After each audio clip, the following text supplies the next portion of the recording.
How's it going, guys? I've had a few people reach out and ask about Lenny's journal and what it's referring to, and also the stone lanterns and what those are about. If you have no idea who Lenny is or you've never seen a stone lantern, I do want to warn you that this video may spoil some discoveries for you. Otherwise, let's keep going. I've laid out a table of contents here so you can skip to any part that you need, and at the end I'll include a map for each location you may need as well.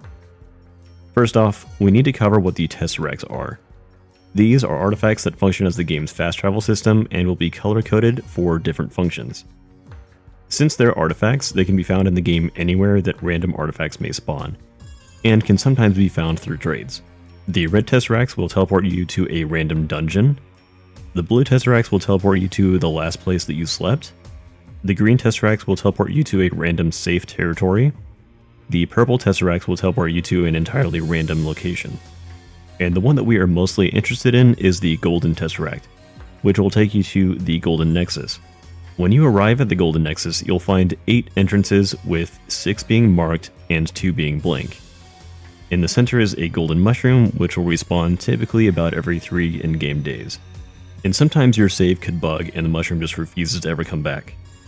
If that happens, feel free to cry. Lenny's journal details the locations of 5 stone lanterns, which correlate to 5 of the marked entrances, with the 6th marking being the entrance the gold Tesseract takes you to. The 2 blank stones are not implemented currently, so don't freak out trying to find the locations for those. Okay, let's go over Lenny's journal and the location of each stone lantern that he's discovered. The first one is simple, just go south until you're near the red rook.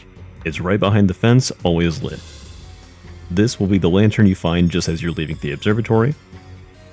Then there's the one on the beach, hidden in the berm behind the horse. This is referring to a stone formation on Skeleton Coast which resembles a horse, and there you'll find the next lantern. Another one right off the highway behind the embankment where there's a fork in the forest path.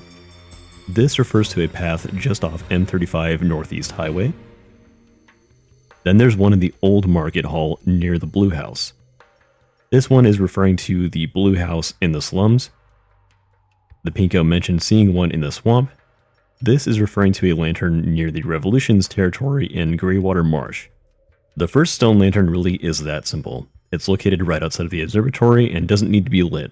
This functions as a quick way to get back to the observatory or Crossroads if you need to travel there. The second stone lantern is a little bit out of the way and is really only useful if you like coming to the Skeleton Coast for artifact farming. We're going to go from the transition of floodplains into Skeleton Coast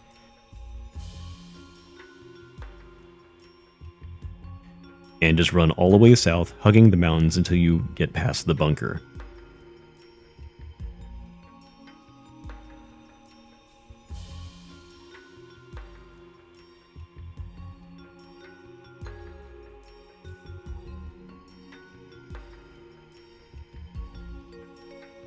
Eventually you'll see the horse stone formation.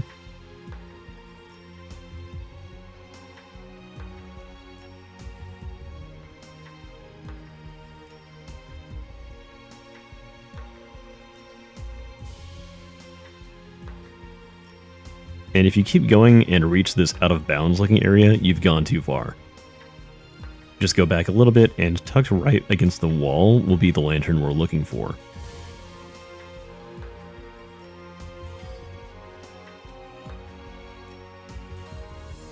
You will need something with fire in order to light the lantern, like a lighter, but lighting a flare and holding it to the lantern will light it as well.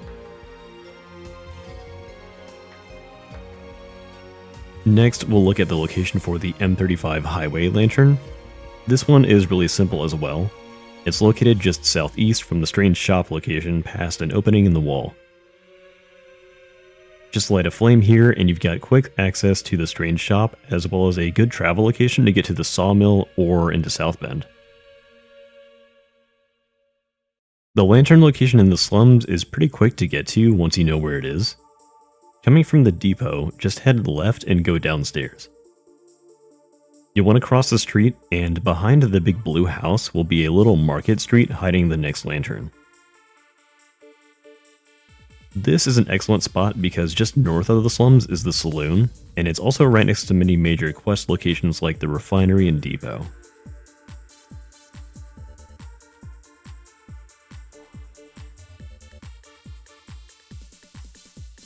The last one that we want takes a bit of work to get to, because you'll need access to the Greywater Marsh zone of the map. This can be accessed either from the stone maze or by a secret access tunnel. The route I'm going to show you unlocks once your reputation is high enough to be considered a hero to the Revolution and is accessed through the burrow. With the reputation requirement met, this steel door will be open for you. This leads from the burrow right into Greywater Marsh.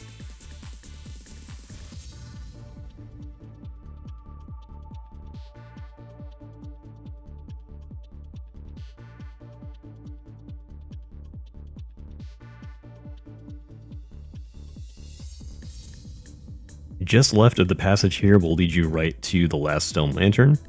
I would be careful here if the Revolution is actually hostile to you, because they do have a sniper lookout at this location. This area is mostly unfinished, so there won't be a lot to do here, but it is considered an endgame area currently and will have high level enemy spawns. Those are all 5 of the current lanterns you can access. I'll put a map up here as a visual reference for you so you can see which symbol takes you to which location. So we've gone through all of the trouble to find each lantern, but maybe you still haven't found a gold Tesseract yet. Luckily, there are a couple of static spawns for them to get you started. The first one that I'll show you is in the Black Lake, just off the shore near the floating island safe house. If you have a pale bone artifact, this will help you explore the lake without getting hurt, but it's not necessary. I would recommend only trying this in the daytime though, so you can actually see. Just head west from the shore until you see the shining Tesseract buried in the ground. Grab it and head up to get some air so that you don't drown or get eaten too badly, and swim back.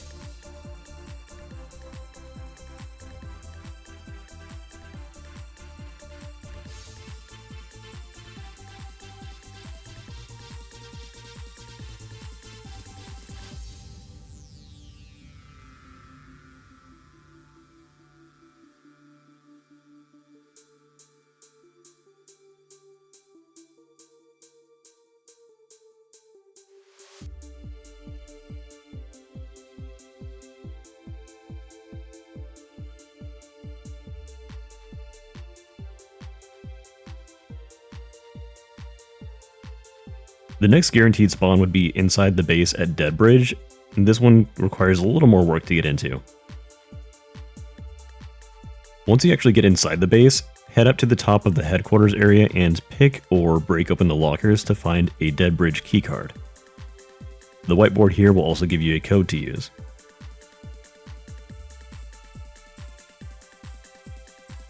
On the east side of the base are some hangar buildings. Inside the first one will be an artifact container with a code.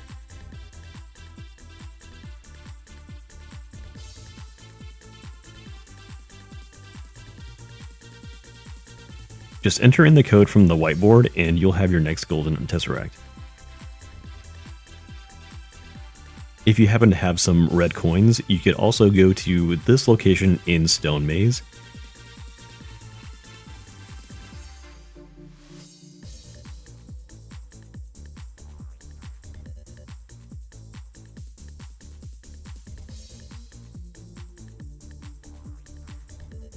And the trader here will actually have a trade to get you a golden Tesseract.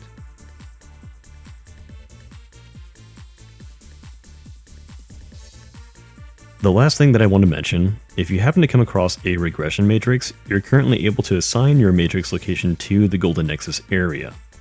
This will allow you to come back an unlimited number of times, so it might be worth holding on to an extra golden Tesseract just in case you happen to find one. Alright guys, thanks for watching.